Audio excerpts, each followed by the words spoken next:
چگونه بدون گفتن حتی یک کلمه برنده بشید.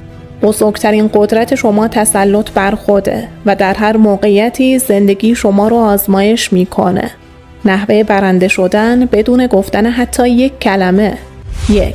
وقتی تنها هستید مراقب افکارتون باشید. اونها واقعیت شما رو شکل میدن. از گفتگوی درونی خودتون مثل یک دژ محکم محافظت کنید. 2. وقتی با خانواده و دوستان هستید مراقب زبونتون باشید.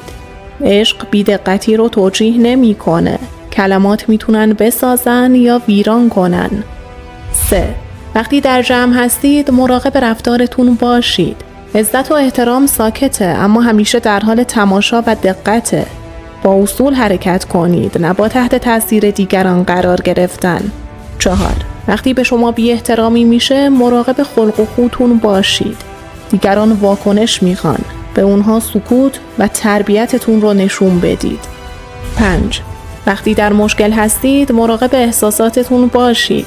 طوفان‌ها قدرت شما رو آشکار میکنن. آروم باشید. قدرت آرومه. 6. وقتی نعمت دارید مراقب نفستون باشید. آرام بمونید. غرور اونچه رو که نعمت میسازه خراب میکنه. 7. در هر لحظه این رو به یاد داشته باشید. خودتون رو کنترل کنید یا اینکه توسط همه چیز کنترل خواهید شد. انضباط خاموش تحت فشاره اما برنده میشه.